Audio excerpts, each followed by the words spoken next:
नमो लक्ष्मी नारायण। ओम नमो लक्ष्मी नारायण। दोस्तों, आप सभी को लक्ष्मी नारायण कल्याण करें। दोस्तों और भक्तों, आज रखा जाएगा रमा एकादशी व्रत। रमा एकादशी व्रत कथा सुनिए। एकादशी व्रत बहुत ही खास होता है। भगवान विष्णु को यह व्रत बहुत पसंद है। एकादशी व्रत शुक्ल पक्ष और कृष्ण पक्ष हर माह के दोनों पक्षों में आती है। एकादशी तिथि को भगवान विष्णु को समर्पित कर व्रत रखा जाता है। इस साल कार्तिक माह के कृष्ण पक्ष की एकादशी इस बार 9 नवंबर को पड़ रही है, यानी आज है। ये बहुत खास है क्योंकि भगवान को कार्तिक माह और एकादशी दोनों ही प्रिय हैं। रमा एकादशी दिवाली से पहले मनाई जाएगी। इस दिन व्रत रखने से भक्तों पर भगवान विष्णु और मां लक्ष्मी की कृपा बनी रहती है। पूरे दिन व्रत कर शाम को कथा पढ़ी जाती है। यहाँ आज फिर हम आपके लिए लाए हैं रमा एकादशी की व्रत कथा। नमस्कार दोस्तों, बातें ज्ञान की YouTube चैनल में आपका स्वागत है। इस चैनल के द्वारा भक्ति, ईश्वर कथा, पौराणिक कथाएं, प्रेरक कहानियां और ज्ञानवर्धक कहानियों का विशेष संकलन आपको मिलेगा और आप ऐसे ही ज्ञानवर्धक वीडियो देख पाएंगे। कृपया चैनल को सब्सक्राइब करें, वीडियो को शेयर करें और अपना बहुमूल्य साथ बनाए रखें। धन्यवाद दोस्तों। एकादशी व्रत ये बहुत खास है क्योंकि भगवान को कार्तिक माह और एकादशी दोनों ही प्रिय हैं। रमा एकादशी दिवाली से पहले मनाई जाएगी। इस दिन व्रत रखने से भक्तों पर भगवान विष्णु और मां लक्ष्मी की कृपा बनी रहत। धर्मराज युधिष्ठिर कहने लगे कि हे भगवान, कार्तिक कृष्ण एकादशी का क्या नाम है? इसकी विधि क्या है? इसके करने से क्या फल मिलता है? सो आप विस्तार पूर्वक बताइए। भगवान श्री कृष्ण बोले कि कार्तिक कृष्ण पक्ष की एकादशी का नाम रमा है। ये बड़े बड़े पापों का नाश करने वाली है। इसका महात्म्य मैं तुमसे कहता हूँ, ध्यान पूर्वक सुनो।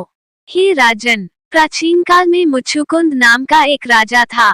उसकी इंद्र के साथ मित्रता थी और साथ ही यम, कुबेर, वरुण और विभीषण भी उसके मित्र थे। ये राजा बड़ा धर्मात्मा, विष्णु भक्त और न्याय के साथ राज करता था। उस राजा की एक कन्या थी जिसका नाम चंद्रभागा था। उस कन्या का विवाह चंद्रसेन के पुत्र शोभन के साथ हुआ था। एक समय वो शोभन ससुराल आया। उन्हीं दिनों जल्दी ही पुण्यदायिनी एकादशी रमा भी आने वाली थी। जब व्रत का दिन समीप आ गया तो चंद्रभागा के मन में अत्यंत सोच उत्पन्न हुआ कि मेरे पति अत्यंत दुर्बल हैं और मेरे पिता की आज्ञा अति कठोर है। दशमी को राजा ने ढोल बजवाकर सारे राज्य में ये घोषणा करवा दी कि एकादशी को भोजन नहीं करना चाहिए। ढोल की घोषणा सुनते ही शोभन को अत्यंत चिंता हुई और अपनी पत्नी से कहा कि हे प्रिये, अब क्या करना चाहिए? मैं किसी प्रकार भी भूख सहन नहीं कर सकूंगा। ऐसा उपाय बतलाओ कि जिससे मेरे प्राण बच सके, अन्यथा मेरे प्राण अवश्य चले जाएंगे। चंद्रभागा कहने लगी कि हे स्वामी, मेरे पिता के राज में एकादशी के दिन कोई भी भोजन नहीं करता। हाथी, घोड़ा, ऊंट, बिल्ली, गौ आदि भी तृण, अन्न, जल आदि ग्रहण नहीं कर सकते। फिर मनुष्य का तो कहना ही क्या है। यदि आप भोजन करना चाहते हैं तो किसी दूसरे स्थान पर चले जाए, क्योंकि यदि आप यहीं रहना चाहते हैं तो आपको अवश्य व्रत करना पड़ेगा। ऐसा सुनकर शोभन कहने लगा कि हे प्रिये, मैं अवश्य व्रत करूंगा। जो भाग्य में होगा वह देखा जाएगा। इस प्रकार से विचार कर शोभन ने व्रत रख लिया और वह भूख व प्यास से अत्यंत पीड़ित होने लगा। जब सूर्य नारायण अस्त हो गए और रात्रि को जागरण का समय आया, जो वैष्णवों को अत्यंत हर्ष देने वाला था, परंतु शोभन के लिए अत्यंत दुखदायी हुआ। प्रातः काल होते शोभन के प्राण निकल गए। तब राजा ने सुगंधित काष्ठ से उसका दाह संस्कार करवाया, परंतु चंद्रभागा ने अपने पिता की आज्ञा से अपने शरीर को दग्ध नहीं किया और शोभन की अंत्येष्टि क्रिया के बाद अपने पिता के घर में ही रहने लगी। रमा एकादशी के प्रभाव से शोभन को मंदराचल पर्वत पर धन धान्य से युक्त तथा शत्रुओं से रहित एक सुंदर देवपुर प्राप्त हुआ। वह अत्यंत सुंदर रत्न और वैदुर्यमणि जटित स्वर्ण के खंभों पर निर्मित अनेक प्रकार की स्फटिक मणियों से सुशोभित भवन में बहुमूल्य वस्त्राभूषणों तथा छत्र व चंवर से विभूषित गंधर्व और अप्सराओं से युक्त सिंहासन पर आरूढ़ ऐसा शोभायमान होता था मानो दूसरा इंद्र विराजमान हो। एक समय मुच्छुकुंद नगर में रहने वाले एक सोम शर्मा नामक ब्राह्मण तीर्थयात्रा करता हुआ घूमता घूमता उधर जा निकला और उसने शोभन को पहचान कर कि यह तो राजा का जमाई शोभन है, उसके निकट गया। शोभन भी उसे पहचान कर अपने आसन से उठकर उसके पास आया और प्रणामादि करके कुशल प्रश्न किया। ब्राह्मण ने कहा कि राजा मुच्छुकुंद और आपकी पत्नी कुशल से हैं। नगर में भी सब प्रकार से कुशल हैं, परंतु हे राजन, हमें आश्चर्य हो रहा है। आप अपना वृतांत कहिए कि ऐसा सुंदर नगर जो न कभी देखा न सुना, आपको कैसे प्राप्त हुआ। तब शोभन बोला कि कार्तिक कृष्ण की रमा एकादशी का व्रत करने से मुझे यह नगर प्राप्त हुआ, परंतु यह अस्थिर है। ये स्थिर हो जाए ऐसा उपाय कीजिए। ब्राह्मण कहने लगा कि हे राजन, ये स्थिर क्यों नहीं है और कैसे स्थिर हो सकता है, आप बताइए, फिर मैं अवश्य में वह उपाय करूंगा। मेरी इस बात को आप मिथ्या न समझिए। शोभन ने कहा कि मैंने इस व्रत को श्रद्धारहित होकर किया है, अतः ये सब कुछ अस्थिर है। यदि आप मुच्छुकुंद की कन्या चंद्रभागा को ये सब वृतांत कहें तो ये स्थिर हो सकता है। ऐसा सुनकर उस श्रेष्ठ ब्राह्मण ने अपने नगर लौटकर चंद्रभागा से सब वृतांत कह सुनाया।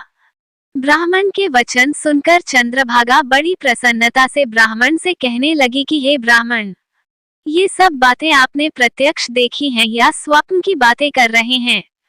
ब्राह्मण कहने लगा कि हे पुत्री, मैंने महावन में तुम्हारे पति को प्रत्यक्ष देखा है, साथ ही किसी से विजय न हो ऐसा देवताओं के नगर के समान उनका नगर भी देखा है। उन्होंने ये भी कहा कि यह स्थिर नहीं है, जिस प्रकार वह स्थिर रह सके सो उपाय करना चाहिए। चंद्रभागा कहने लगी, हे विप्र, तुम मुझे वहां ले चलो, मुझे पतिदेव के दर्शन की तीव्र लालसा है। मैं अपने किए हुए पुण्य से उस नगर को स्थिर बना दूंगी। आप ऐसा कार्य कीजिए जिससे उनका हमारा संयोग हो, क्योंकि वियोगी को मिला देना महान पुण्य है। सोम शर्मा ये बात सुनकर चंद्रभागा को लेकर मंद्राचल पर्वत के समीप वामदेव ऋषि के आश्रम पर गया। वामदेव जी ने सारी बात सुनकर वेद मंत्रों के उच्चारण से चंद्रभागा का अभिषेक कर दिया। तब ऋषि के मंत्र के प्रभाव और एकादशी के व्रत से चंद्रभागा का शरीर दिव्य हो गया और वह दिव्य गति को प्राप्त हुई। इसके बाद बड़ी प्रसन्नता के साथ अपने पति के निकट गई। अपनी प्रिय पत्नी को आते देखकर शोभन अति प्रसन्न हुआ और उसे बुलाकर अपनी बाईं तरफ बिठा लिया। चंद्रभागा कहने लगी कि हे प्राणनाथ, आप मेरे पुण्य को ग्रहण कीजिए। अपने पिता के घर जब मैं 8 वर्ष की थी तब से विधिपूर्वक एकादशी के व्रत को श्रद्धापूर्वक करती आ रही हूँ। इस पुण्य के प्रताप से आपका यह नगर स्थिर हो जाएगा तथा समस्त कर्मों से युक्त होकर प्रलय के अंत तक रहेगा। इस प्रकार चंद्रभागा ने दिव्य आभूषणों और वस्त्रों से सुसज्जित होकर अपने पति के साथ आनंद पूर्वक रहने लगी। हे राजन, यह मैंने रमा एकादशी का महात्म्य कहा है। जो मनुष्य इस व्रत को करते हैं उनके ब्रह्म हत्यादि समस्त पाप नष्ट हो जाते हैं। कृष्ण पक्ष और शुक्ल पक्ष दोनों की एकादशियां समान हैं, इनमें कोई भेदभाव नहीं है, दोनों समान फल देती हैं। जो मनुष्य इस महात्म्य को पढ़ते अथवा सुनते हैं वे समस्त पापों से छूटकर विष्णुलोक को प्राप्त होता है।